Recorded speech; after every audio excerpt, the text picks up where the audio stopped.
This ball was so lavish and controversial that it caused the government to raise the taxes of the family who hosted it. In 1897, wealthy banker Bradley Martin and his wife Cornelia were enjoying their membership to New York's high society.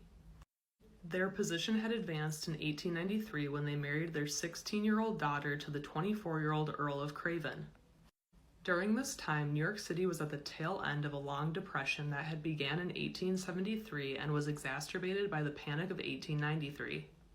Cornelia decided that she would throw a costume ball and give out invitations so last minute that guests would not have time to travel to Paris to buy their costumes and would be forced to buy them in New York. The family hoped that this would help to stimulate the local economy. However, Cornelia also had other motives. She intended this party to be the greatest party in the history of the city. In order to build hype weeks in advance, she made sure that the papers had all of the important details so that they would be widespread throughout the city. And it worked. In the 3 weeks leading up to the event, the ball was the only topic of discussion in fashionable circles. However, this led to major backlash before the ball even began.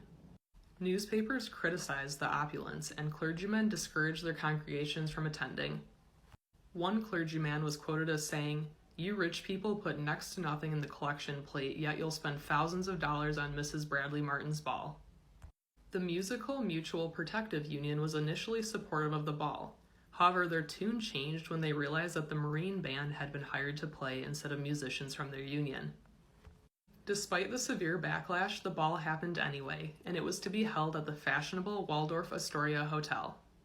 The Astoria half had just opened that year and had a gorgeous Louis XIV-style ballroom as its piece de resistance. So, Cornelia requested that her guests come in costumes chosen from the 16th, 17th, or 18th centuries.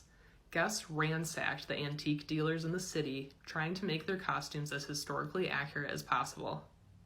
Cornelia went as Mary, Queen of Scots, in a gown embroidered in gold and trimmed with pearls and precious stones worth $60,000, or $2.2 million today.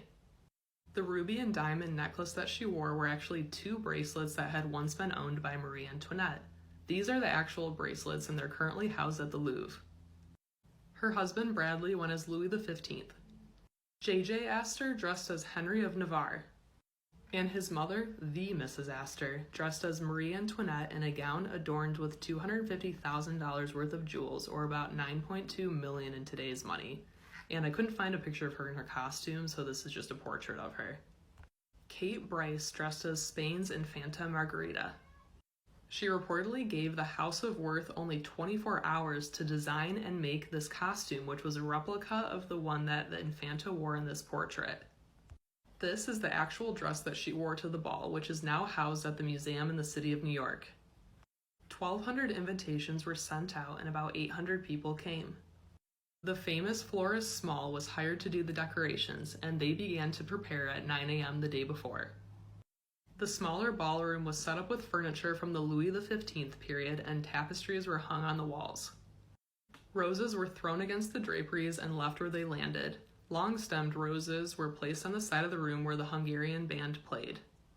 The famed Karl Berlinger led the band, who played 12 concert selections chosen by Cornelia. Garlands were strung from the center to each side of the mirrors. When guests entered the grand ballroom, the first thing they saw was a wall with 15 mirrors embedded on it. Pink roses and garlands decorated the musicians' balcony. In total, there was about 5,000 roses and over 3,000 orchids. 125 tables were set up that each sat 6 guests and had a centerpiece of beauty roses. Cornelia's vision was to have the hotel transformed into Versailles, and this is an actual photo of the decorations taken from the New York Times. On February 10, 1897, police stood guard at the entrance of the Waldorf, and at 10:15 p.m., the Bradley Martin family was the first to arrive. At 10:30 p.m., guests began to arrive and were directed to the 15 dressing rooms available to them on the second floor. Some guests used these dressing rooms to change into their costumes to avoid being robbed of their expensive jewels on the street. Makeup artists and wig makers were also available to the guests in these rooms. After they were ready, the guests headed to the smaller ballroom where they were greeted by Cornelia. Their name and who they were dressed as was announced to her by an assistant. After about 90 minutes, she had received all of her guests, and after midnight, she took her place in the opening quadrille d'honneur. The Mrs. Astor had arranged this dance and the orchestra played Beethoven. Cornelia led the company as the queen and J.J. Astor escorted her as the king. After 3 quadrilles and general dancing, it was dinner time. This is the menu with food that was pretty standard for the time, including luxury items such as truffles and foie gras. At 3 a.m., the cotillion, which was a popular social dance at the time, started. The gentlemen danced with their swords at their sides, which got tangled in the ladies' gowns, causing people to trip, which was very amusing. Small silver figures and a staff were given out as favors to guests.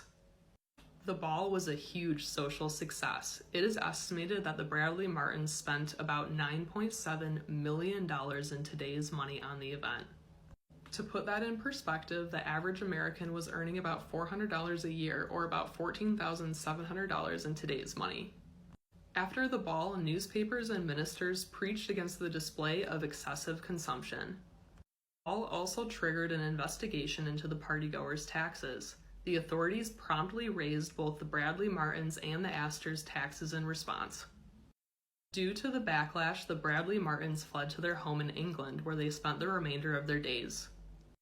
The Bradley Martin Ball is largely remembered as the last hurrah of the Gilded Age and as the most ostentatious party in U.S. history.